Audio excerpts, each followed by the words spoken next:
Magandang araw po. Welcome po sa aking channel, Love9 TV. Patalasasan po, meron po ba kayong mga properties na napapabayaan or non-performing assets? Plan nyo ibenta, pero wala kayong oras sa pagbibenta nito. Kung ito'y pagkakatiwala nyo po sa amin, tawag lang po kayo sa aking numero. Usap po tayo. Gawan ko po ng video for free. Yes, libre po. Wala po kayong babayaran. Tutulungan pa namin kayong mabenta ang inyong property.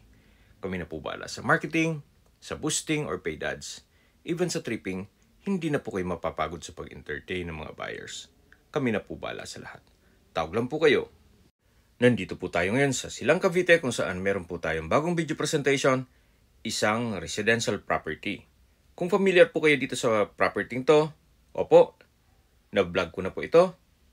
May update lang tayo, ito pong cemented barangay road. Dati po kasi rough road po yan. May lot area po ito na 198 square meters at may floor area na 98 square meters. Tungkol po sa dokumento nito, ito'y titulado, buhay po ang may-ari, kaya wala po kayong magiging problema sa documentation o sa transfer ng title. Ito pong garahe ay kakasya ang 4 na sasakyan. Meron pong mga security grill paikot nitong property at ito'y well-maintained at fully furnished. Kaya kung sakaling ma-acquire nyo po ito, ang kulang na lang ay kayo at ang gamit nyo. Nandito po tayo sa parte ng balkonahe o terrace, naka-tile flooring, may brickstone design sa walls, then may center lamp, maayos ang pintura ng ceiling at wall, may sliding glass window, at ito pong main door ay naka-aluminum screen door. Then sa loob po nito, yung main door ay solid wood. Welcome po dito sa bahay ni Madam. Lahat pong nakikita nyong gamit ay kasama po yan. Opo, gawa ng fully furnished po ito. May sala set, split type aircon, ito pong sliding glass windows ay may security grill at Korean blinds. Then may dining set, may TV, may center table, may center lamp, naka-ceiling cove design with pin lamps. Napakaganda po nitong property. Wala na po kayong ipapagawa dito. So mula po dito sa living area o salas, ito po yung dining area na may dining set at may drop lights. Then meron pong breakfast nook, may wall-mounted cabinet at ito po yung formal kitchen. Meron pong kitchen countertop, double stainless sink with faucet, may gas range, range hood, kitchen cabinet at storage ng kitchen utensils. Meron din po itong kitchen window. At naka-tile flooring na rin po ito. So mula po dito sa formal kitchen, meron pong access door na naka-solid wood door at aluminum screen door. Dito naman po yung service area na may access gate papunta sa garahe. Naka-tile flooring na rin po dito at ito naman po yung dirty kitchen.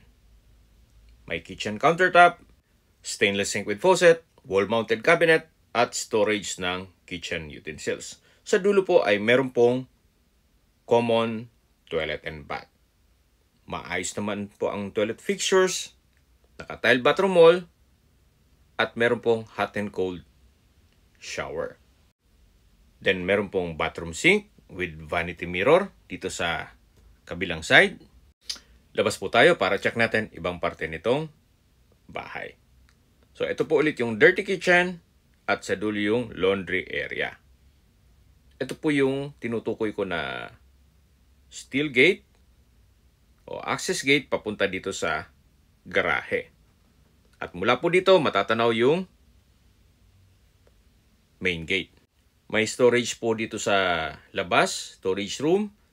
Nasa ibabaw nito ay may water tank. So ito po yung service area. Then sa dulo po yung common toilet and bath at dirty kitchen. Balik po ulit tayo dito sa loob. Ito po yung formal kitchen na may kitchen drawers and cabinets. At ito naman po yung dining area na may 6-seater na dining set. At doon naman po yung living area o salas. At yung pintuan na natatanaw nyo, yan po yung main door. Dito po sa loob ng bahay ay meron pong 2 kwarto. Check po muna natin itong first bedroom o master's bedroom. Naka-solid wood door, maayos ang pintura ng ceiling at wall, may bed and bed frame, side table, lampshade, window type aircon, sliding window with security grill at Korean blinds. Naka-ceiling cove design na rin po ito. Naka-tiled flooring at meron po itong mga outlet sa gilid nito. Then meron pong wardrobe.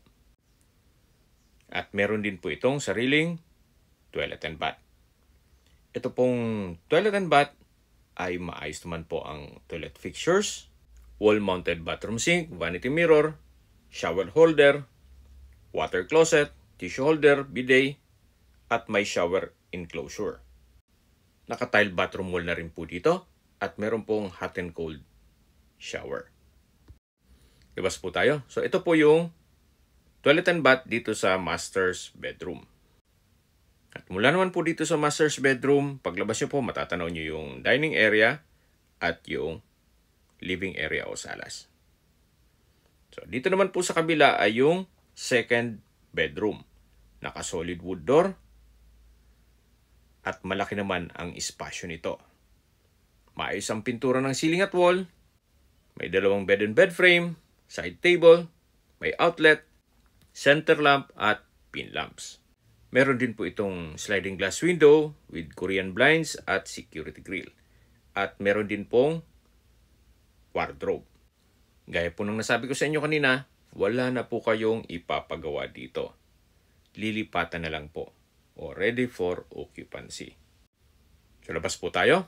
So mula po dito sa second bedroom, yan po yung living area at yung dining area at yun sa dulo ay yung formal kitchen. Tunghayan nyo po, napakalinis at napakaaliwalas. Okay, labas po tayo para check natin ibang parte nitong bahay. Ito po ulit yung main door, solid wood at meron pong aluminum screen door. Ito po yung balkonahe o terrace na meron pong stainless security grill. Palibot nito, yan po yung steel gate. At dito po meron pong garden set na pwedeng tambayan sa harapan ng bahay. Ito pong concrete fence ay pinturado na rin. At sa ibabaw nito ay meron po grill. Then sa dulo po ay meron pong pocket garden. Yan po ulit yung garahe.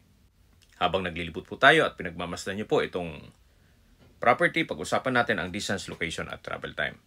Mula po sa highway o Aguinaldo Highway ay 1 kilometer lang po ang distance.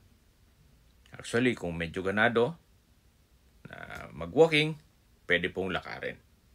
Kaya accessible din po ito ng public transportation.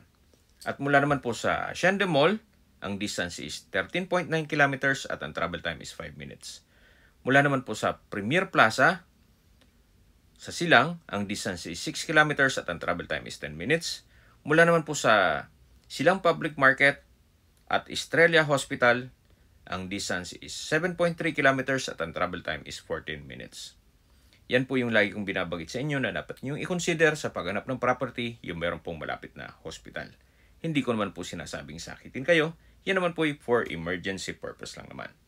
At mula naman po sa Tagaytay, ang distance is 7.1 kilometers at ang travel time is 14 minutes. Mula naman po sa Calac Silang Interchange, ang distance is 11 kilometers at ang travel time is 16 minutes. Mula naman po sa Manila o sa airport, ang distance is 62.2 kilometers at ang travel time is 56 minutes.